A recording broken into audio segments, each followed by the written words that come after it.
Differentiability और derivative ये क्या होते हैं, इसके बारे में आज हम चर्चा करेंगे।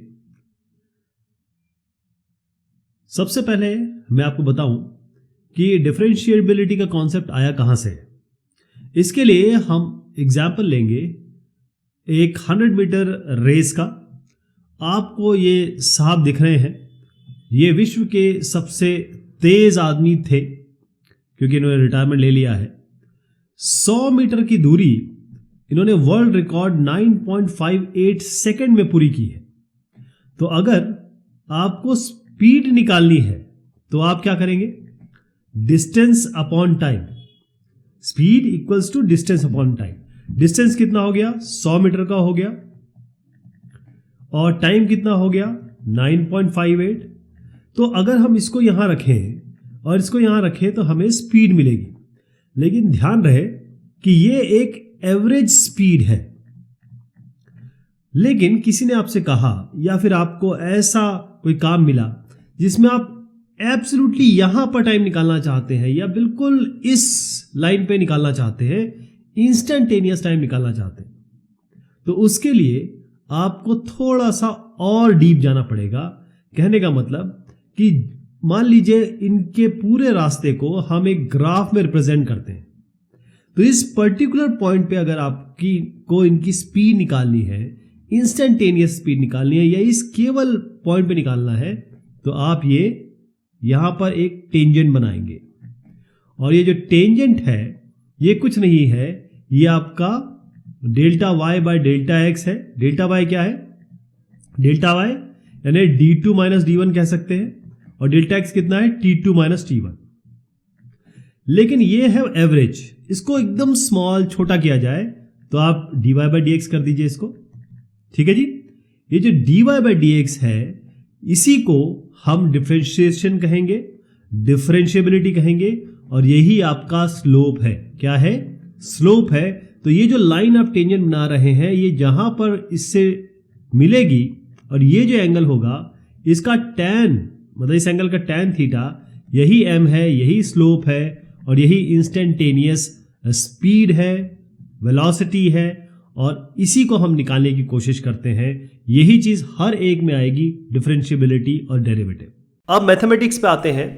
मैथमेटिक्स में डिफरेंशिएबिलिटी का मतलब यह है, क्योंकि डिफरेंशिएबिलिटी के लिए आपको कुछ चीजें आनी चाहिए पहले। ये इसका प्रिकर्सर है, और प्रिकर्सर क्या कहता है कि आपको 3 चीजें 4 चीजें पता होनी चाहिए, और वो मैं आपको एक एक करके बता रहा हूं।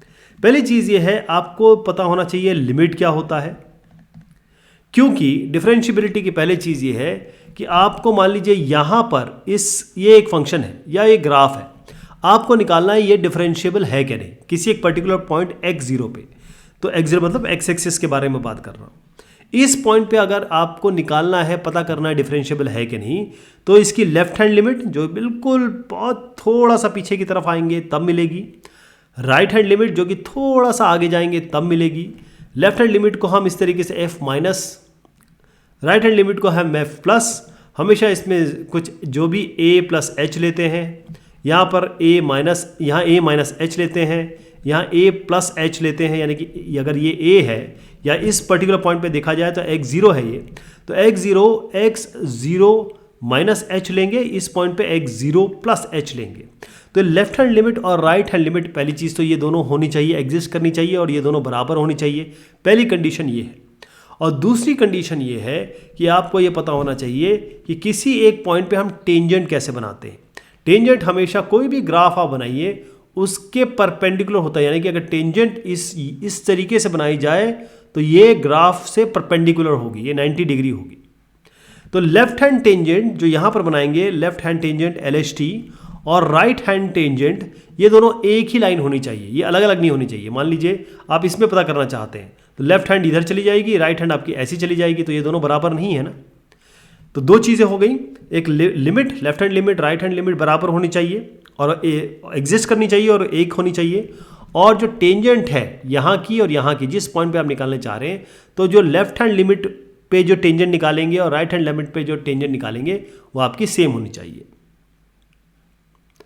डिफरेंशिएबिलिटी, अब आप कहेंगे कि यहाँ पर एक इस पॉइंट पे x0 पे यहाँ पर आपने एक लाइन बनाई, टेंजेंट बनाया और यहाँ पर भी एक टेंजेंट बना दिया और दोनों एक ही लाइन आ रही है, लेकिन फिर भी आप देखिएगा कि ये जो है डिफरेंशिएबल नहीं है, क्योंकि डिफरेंशिएबिलिटी और टेंजेंट का मतलब होता है, टेंजेंट मतलब होता है स्लोप, टेंजेंट मतलब होता है dy by D x, tangent मतलब होता है m, टेंजेंट मतलब होता है tan थीटा।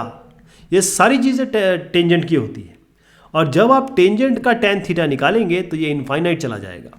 खास ये वर्टिकल लाइन का टेंजेंट या फिर dy बाई डी एक्स या tan थीटा इनफाइनाइट हो जाएगा। इसी कारण से ये डिफरेंशिएबल नहीं है, क्योंकि टेंजेंट, ये जो आप देख रहे हैं, जो आपने टेंजेंट निकालने की कोशिश की, यहाँ और यहाँ दोनों टेंजेंट बनाई और आपने कहा भाई ये तो स्ट्रेट लाइन है, बाय डेफिनेशन ऑफ डिफरेंशिएबिलिटी ये डिफरेंशिएबल होना चाहिए, लेकिन क्योंकि ये वर्टिकल है और हम बात कर रहे हैं स्लोप की, क्योंकि वर्टिकल लाइन इसका इनफाइनाइट स्लोप हो जाएगा। ये क्यों नहीं है, ये डिफरेंशिएबल क्यों नहीं है इस पॉइंट पे? ये पूरा जो ग्राफ है उसमें अगर यहाँ पर अगर आप थोड़ा सा लेफ्ट हैंड लिमिट पे अगर टेंजेंट बनाते हैं तो कुछ ऐसी बनती है, और ये वाली, और राइट हैंड लिमिट पे बनाते हैं तो कुछ इस तरीके से बनती है। तो आप देखेंगे दोनों टेंजेंट ही अलग है। स्लोप, ये जो स्लोप है, स्लोप मतलब इसका m यानी कि tan थीटा यानी कि dy बाई डी एक्स, ये और ये दोनों के स्लोप अलग है। अगर दोनों के स्लोप अलग है इसका मतलब ये दोनों एक टेंजेंट पे नहीं आते हैं, इसका मतलब ये डिफरेंशिएबल नहीं है।